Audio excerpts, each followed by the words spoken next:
is Enzo Bruno from Madonia restaurant in Stamford, Connecticut.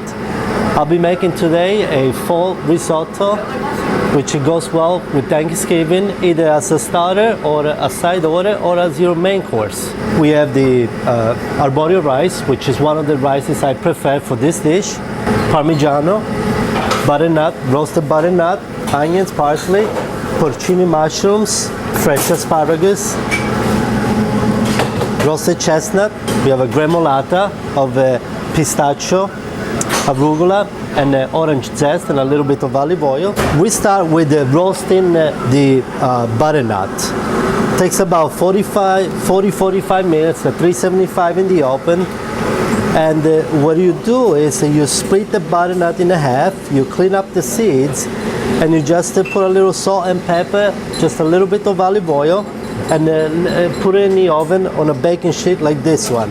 And you can tell if you're not sure, you know, based on the consistency when it's cooked, and it comes off very easily. And this is what we'll use as a base to give the risotto a nice creamy texture to it. I have a let's start with the risotto, because it takes about 40-45 minutes also to finish up this dish on a low to medium fire. We don't want it to cook too high, we just want it to simmer. So every time it gets a little bit drier, we add an extra scoop of chicken stock. One of the secrets to help the rice cook better and to give it more flavor is to keep the chicken stock hot.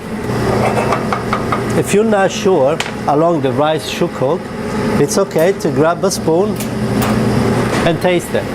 It should not have a crispy bite. Rice should not be al dente.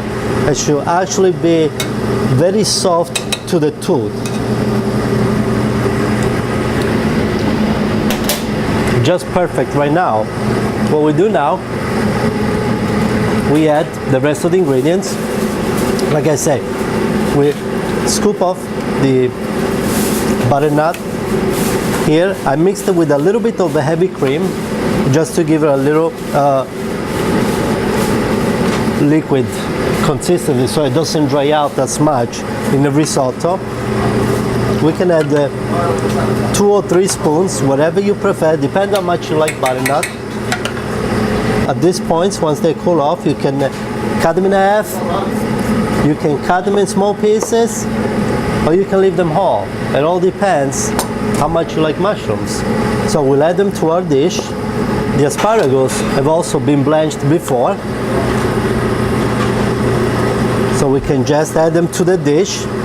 We'll mix all the ingredients together. We're gonna need a little more salt, a little more pepper, and a handful of Parmigiano. As you can see, the dish is starting to become very creamy. It's going to have a beautiful texture. At this point, I like to add just a little more of the chicken stock. Finish off with a little more Parmigiano.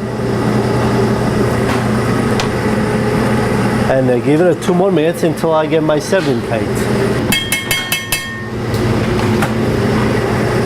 And the beauty of using roasted butternut, it gives a nice yellow color, and the creaminess of it's as you can see, it stands out, and it's very healthy because don't need heavy cream, just a little cup of it mixed with the butternut to keep it a little more moist.